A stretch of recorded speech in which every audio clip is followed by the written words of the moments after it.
Welcome. இப்போ நம்ம பார்க்க போகிற topic DDL data definition language. அதில் உள்ள கமெண்ட் அது எப்படிலாம் நம்ம யூஸ் பண்ணுறோம், அதோட கொரிஸ் எப்படி எழுதணும் அப்படின்றதெல்லாம் நம்ம இந்த வீடியோவில் பார்ப்போம்.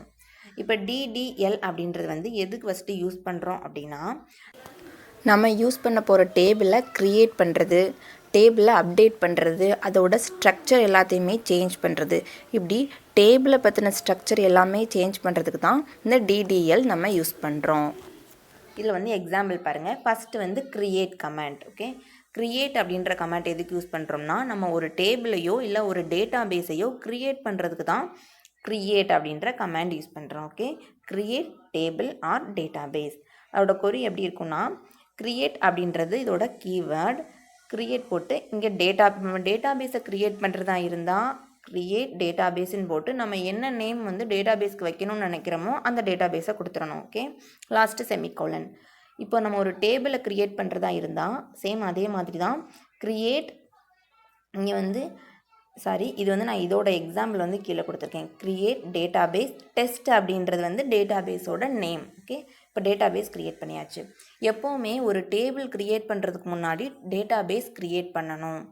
ஏன்னா நம்ம க்ரியேட் பண்ணுற டேபிள் எல்லாமே டேட்டா பேஸில் தான் போய் ஸ்டோர் ஆகும். அப்போது டேட்டா பேஸ் க்ரியேட் பண்ணால் தான் நம்ம வந்து டேபிள் க்ரியேட் பண்ண முடியும். ஓகே, நெக்ஸ்ட்டு வந்து க்ரியேட்டிங் டேபிள் எப்படி க்ரியேட் பண்ணுறோம், அதே மாதிரி தான் டேட்டா பேஸ் க்ரியேட் பண்ண மாதிரி தான் க்ரியேட்னு கொடுத்து இங்கே டேட்டா பேஸுக்கு பதிலாக டேபிள் அப்படின்ற கீவேர்டு கொடுக்கணும். ஸோ க்ரியேட் டேபிள் அப்படின்றது கீவேர்டு, இங்கே நம்ம டேபிளோட நேம் கொடுக்கணும். ஸோ க்ரியேட் பண்ணியாச்சு. அதுக்குள்ளே நம்ம என்னென்ன காலம் வைக்கணும் அப்படின்றத டிசைட் பண்ணணும் இல்லையா. அதுக்கு நம்ம ஒரு பேராந்திசிஸ் ஓப்பன் பண்ணி column name, first column name அதோட data type, second column name அதோட டேட்டா டைப், அடுத்து இந்த மாதிரி நம்ம எத்தனை காலம்னாலும் வச்சுக்கலாம், நம்மளோட இஷ்டம். கடைசி ஃபினிஷ் பண்ணும்போது அந்த பேராந்திசிஸை க்ளோஸ் பண்ணிவிட்டு ஒரு செமிகோலன் கொடுத்துடணும். இப்போ எக்ஸாம்பிள் நான் கொடுத்துருக்கேன் பாருங்கள். க்ரியேட் டேபிள் அப்படின்றது கீவேர்ட், ஸ்டூடெண்ட் அப்படின்றது என்னோட டேபிளோட நேம். ஓகே, இப்போ ஸ்டூடெண்ட் ஐடின்றது தான் ஃபஸ்ட்டு காலம். அது வந்து என்ன டேட்டா டைப்பில் எனக்கு இருக்கணும், இன்டீஜரில் இருக்கணும். ஓகே, இப்போ நேம் அப்படின்றது என்னோட செகண்ட் காலம், அது வந்து வேர்கேர் அப்படின்ற டேட்டா டைப்பில் இருக்கணும். தேர்டு வந்து ஏஜ் அப்படின்ற காலம் இருக்கணும், அது வந்து இன்டீஜரில் இருக்கணும். ஓகே, அப்போ ஃபினிஷ் பண்ணிட்டேன். ஸோ இப்போ நான் ஒரு டேபிள் க்ரியேட் பண்ணிட்டேன். அதில் வந்து ஸ்டூடெண்ட் ஐடி, நேம், ஏஜ் அப்படின்னு 3 காலம் வச்சு க்ரியேட் பண்ணியிருக்கேன். ஓகே, இதான் வந்து க்ரியேட் டேபிள். அடுத்து வந்து ட்ராப் அப்படின்றது இதில் இப்போ வந்து எனக்கு இதில் வந்து ஸ்டூடெண்ட் ஐடி வந்து வேண்டாம், இல்லை நேம் வந்து வேண்டாம் அப்படின்னா டெலீட் பண்ணிடலாம் ஒரு காலத்தை. அதுக்கு தான் வந்து நான் இந்த ட்ராப் அப்படின்ற கமாண்ட் வந்து யூஸ் பண்ணுவேன். Delete object from the database. Okay, அடுத்து வந்து அல்டர் அப்படின்றது வந்து அல்டரிங் த டேபிள் ஸ்ட்ரக்சர். இந்த ஸ்ட்ரக்சர் கொடுத்துருக்குறோம் இல்லையா, இதை வந்து நம்ம அல்டர் பண்ணிக்கலாம். இப்போ நான் இது இன்டீஜர்னு கொடுத்துருக்கத மேபி நான் வந்து கேரக்டரில் மாற்றணும்னு நினைக்கிறேன் அப்படின்னு நினைக்கிறேன்னா அது மாதிரி கொடுத்துருக்குறது எல்லாமே. இப்போ நேமையும் நான் மாற்றணும்னு நினைக்கிறேன்னா அது மாதிரி அல்டர் பண்ணுறது எல்லாமே நான் இந்த அல்டர் கமாண்ட் யூஸ் பண்ணி பண்ணணும். அதில் அல்டர் கமாண்டில் நிறையா டைப்ஸ் இருக்குது, அதில் ஒன்று ஒன்றா பார்க்கலாம். ஃபஸ்ட்டு வந்து டு ஆட் காலம் இன்ட்டு எக்ஸிஸ்டிங் டேபிள். இப்போ நான் வந்து இதில் என்ன வச்சுருந்தேன்னா 3 காலம் வச்சுருந்தேன் இல்லையா, இந்த காலத்தை வந்து நான் வந்து இன்னொரு காலம் ஆட் பண்ண போகிறேன், அல்டர் பண்ண போகிறேன் இந்த டேபிளை அப்படின்னு நினைக்கிறப்போ நம்ம எப்படி கொடுக்கணும் அப்படின்னா, அல்டர் டேபிள் நேம் வந்து ஸ்டூடெண்ட்டுன்னு வச்சுருந்தேன்னா அந்த ஸ்டூடெண்ட்டுன்னு கொடுத்துட்டு ஆட் கொடுக்கணும். ஓகே, நாங்கள் வந்து ஆட் பண்ண தானே போகிறேன் ஒரு காலத்தை, ஆடுன்னு கொடுத்து நம்ம என்ன புதுசாக ஒரு காலம் கொடுக்க போகிறோமோ அந்த காலமோட நேமு அதோட டேட்டா டைப். இப்போ பாருங்கள், அல்டர் டேபிள், இது நம்ம டேபிளோட நேமு, ஆட் கீவேர்டு கொடுத்து அட்ரஸ் அப்படின்னு புதுசாக நான் ஒரு காலம் வைக்க போகிறேன். அதோட டேட்டா டைப் வந்து வேர்கேர். ஓகே, இங்கே பாருங்கள், அல்டர் டேபிள் ஸ்டூடெண்ட் ஆட். நான் எக்ஸ்ட்ரா நான் வைக்க போகிறேன் ஃபாதர் நேம், மதர் நேம். அதாவது ஒரே கமாண்ட்லேயே 2 காலம் கூட ஆட் பண்ணிக்கலாம் அப்படின்றதுக்கு ஒரு எக்ஸாம்பிள் தான் நான் இதில் கொடுத்துருக்கேன். கமா கொடுத்து இன்னொரு காலமும் ஆட் பண்ணியிருக்கேன். ஸோ இப்போ நம்ம டேபிளில் வந்து ஆல்ரெடி 3 இருக்குது. இங்கே வந்து நம்ம அட்ரஸ்ன்னு ஒரு காலம் ஆட் பண்ணியிருக்கோம். இங்கே ஒரே கமாண்டில் வந்து 2 காலம் வந்து ஆட் பண்ணியிருக்கோம். ஓகே, அதுக்கப்புறம் ரீநேம் பண்ணுறதுமே அதுவுமே அல்டர் பண்ணுற மாதிரி தான்.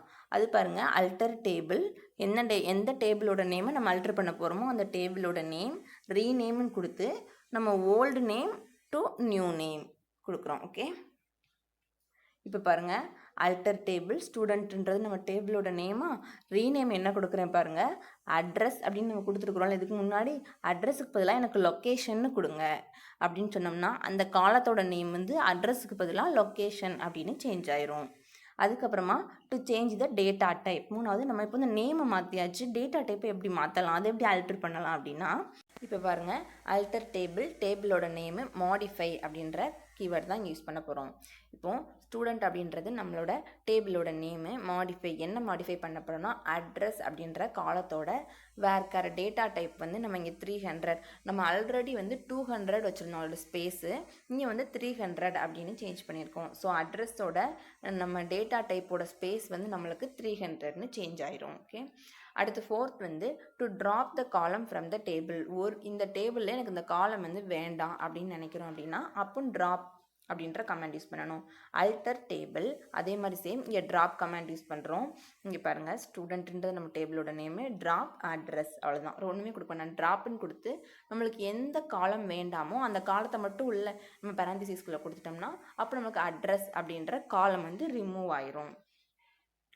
அதுக்கப்புறம் ட்ரங்கேட்.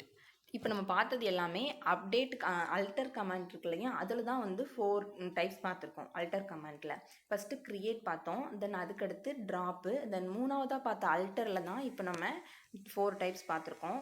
அதுக்கடுத்து இப்போ நம்ம 4ஆவதாக பார்க்க போகிறது ட்ரங்கேட் அப்படின்றது வந்து ரிமூவ் பண்ணுற மாதிரி தான். ஆனால் இதில் என்ன ஆகும் அப்படின்னா அந்த டேபிளோட எல்லா ரெக்கார்ட்ஸுமே ரிமூவ் ஆயிரும், அதோட ஸ்பேஸும் ரிமூவ் ஆயிரும். Okay, truncate. இதுக்கப்புறம் நம்ம டெலீட் அப்படின்னு ஒரு கமெண்ட் பார்ப்போம். அந்த டெலீட்டுக்கும் ட்ரங்கேட்டுக்கும் என்ன டிஃப்ரெண்ட் அப்படின்னா, டெலீட் அப்படின்னா அந்த டேபிள் வந்து ரிமூவ் ஆகாது, ஜஸ்ட் அதுக்குள்ளே உள்ள அந்த என்ன சொல்கிறது டேட்டாஸ் மட்டும்தான் ரிமூவ் ஆகிருக்கும், அதோட ஸ்பேஸ் வந்து அப்படியே தான் இருக்கும். ஆனால் ட்ரங்கேட்டில் வந்து இன்க்ளூடிங் ஆல் ஸ்பேசஸ், என்னென்ன ஸ்பேஸ் நம்ம இப்போ வந்து நம்ம அட்ரஸில் வந்து 200 300ன்னு சேஞ்ச் பண்ணியிருந்தோம் பார்த்தீங்களா, எனக்கு இவ்வளோ ஸ்பேஸ் வேணும்னு அலோகேட் பண்ணியிருந்தேன் பார்த்தீங்களா, அந்த ஸ்பேசஸ் எல்லாமே ரிமூவ் ஆயிரும் நம்ம ட்ரங்கேட் கொடுத்தோம்னா. டெலீட்டில் வந்து அப்படி ரிமூவ் ஆகாது. ஓகே, இப்போ பாருங்கள், ட்ரங்கேட் டேபிள் நேம், அவ்வளோதான். இப்போ ஸ்டூடெண்ட் கொடுத்தோம்னா நம்ம ஸ்டூடெண்ட் டேபிளே அப்படி டெலீட் ஆயிரும். அடுத்து கமெண்ட் அப்படின்றது இது வந்து சும்மா தான் நம்மளோட யூஸுக்காக நம்ம டேட்டா டிக்ஷனரியில் வந்து சேவ் பண்ணி வச்சுக்கிறது. இது வந்து கொரி கிடையாது, இதனால் எந்தவித சேஞ்சஸும் கிடையாது. நம்மளோட யூஸரோட ஒரு அண்டர்ஸ்டாண்டிங்காக நம்ம கமெண்ட்ஸ் கொடுக்க வைக்கிறது வந்து கமெண்ட். தென் ரீநேம் அப்படின்றது ஒரு டேபிளுக்கு ரீநேம் கொடுக்குறது. இப்போ பாருங்கள், rename table, old table name to new table name. நம்ம ஸ்டூடெண்ட்டுன்னு டேபிள் நேம் வச்சுருந்தோம் பார்த்தீங்களா, அதோட நேம் வந்து ஸ்டூடெண்ட்லேருந்து நான் ஸ்டூடெண்ட் இன்ஃபர்மேஷன் அப்படின்னு சேஞ்ச் பண்ணியிருக்கேன். இப்போ வந்து நம்ம ஒரு வேளை மார்க் லிஸ்ட் வைக்கிறதா இருந்தால் அந்த ஸ்டூடெண்ட்டை வந்து ஸ்டூடெண்ட் மார்க் லிஸ்ட் அப்படின்னு சேஞ்ச் பண்ணணும். ஸோ இதுதான் வந்து ரீநேம். ஸோ இப்போ நம்ம டிடிஎல் டேட்டா டெஃபனிஷன் லாங்குவேஜில் என்னென்ன கமெண்ட் இருக்குது அப்படின்றதும் அதோட கொரிஸ் எப்படிலாம் எழுதணும் அப்படின்றதும் டீட்டெயிலாக பார்த்துருக்கோம்.